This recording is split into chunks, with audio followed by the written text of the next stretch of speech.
I want to ask you some questions about the future of work and how remote jobs are changing the world. Can you answer me these questions? Absolutely, I'd be happy to help with that. Just go ahead and ask your questions whenever you're ready. Okay, my first question is how has the rise of remote work transformed the traditional concept of a workplace? The rise of remote workers really shifted the traditional concept of a workplace by making it more flexible and decentralized. Instead of being tied to a specific physical location, employees can now work from anywhere, which has led to changes in how companies structure their teams, how they communicate, and even how they measure productivity. It also means that talent is no longer limited by geography, so companies can tap into a global pool of talent. Okay, my next question is what are the biggest advantages and disadvantages of working from home for employees? Sure. One of the biggest advantages of working from home is flexibility. Employees can set their own schedules, which can lead to a better work-life balance. There's also no commute, which saves time and reduces stress. Additionally, remote work can increase productivity for some people because of fewer distractions.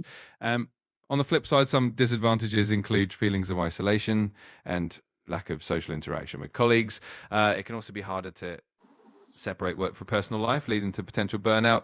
And there are challenges with communication and collaboration since not everyone is as accessible as they would be in an office. Okay, my next question is how are companies adopting their management styles to support remote teams?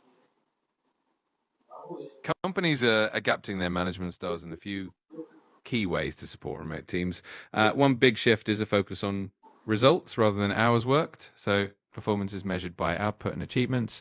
There's also an emphasis on clear communication and using digital tools like project management software and video conferencing to keep everyone connected. Another important aspect is fostering a strong culture of trust and autonomy, giving employees more freedom in how they work. And there's a bigger emphasis on mental health and well-being, with companies offering more support and flexibility. Okay, my next question is what role does technology play in making remote work more efficient and scalable? Technology is absolutely crucial for remote work. It enables seamless communication through tools like Slack, Microsoft Teams, and Zoom, so teams can collaborate in real time. Project management platforms like Asana, Trello, and Jira help keep everyone on the same page and track progress. Cloud storage and file sharing services like Google Drive and Dropbox ensure that documents are accessible from anywhere. And then there are security tools that keep data safe, which is super important.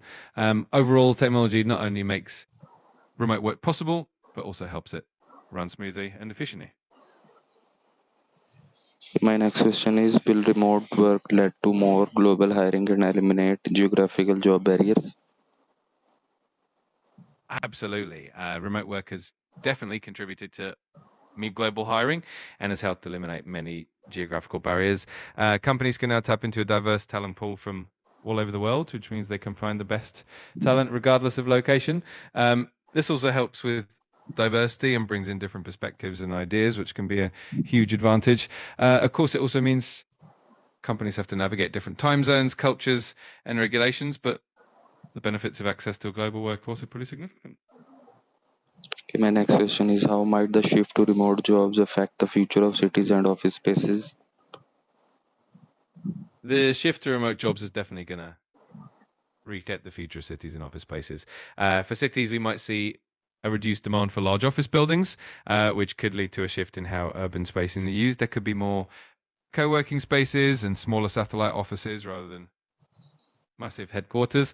This could also lead to a more decentralized population, with people moving away from major cities to more affordable or desirable areas, which could change the dynamics of urban development. In terms of office spaces, companies are likely to embrace hybrid models, so they'll need less space overall, but more flexible, collaborative environments for in-person meetings. It's a fascinating shift that could make cities and workplaces more adaptable and resilient. Okay, my next question is how can organization maintain team culture and collaboration in a remote environment? Maintaining team culture and collaboration remotely definitely takes a bit of intentional effort. One way is to schedule regular virtual team meetings and check-ins to keep everyone connected and in the loop. It's also helpful to create opportunities for informal interactions like virtual coffee breaks or team building activities to help maintain that sense of camaraderie. Encouraging open communication is key, so using platforms like Slack or Teams for constant interaction helps. And then there are also initiatives like celebrating milestones, recognizing achievements, and fostering a culture of trust and transparency. It all helps to keep everyone feeling connected and engaged. Okay, my last question is, what long-term trends can we expect as remote and hybrid work become more common globally? As remote and hybrid work become more common, we can expect several long-term trends. First, there'll likely be a continued decentralization of workforces. We meet people living in smaller cities or rural areas and commuting less. This could lead to more evenly distributed economic growth. We'll also see an increase in the use of advanced technologies like AI and automation to support remote work, making processes more efficient. We might also see a shift in how office spaces are designed.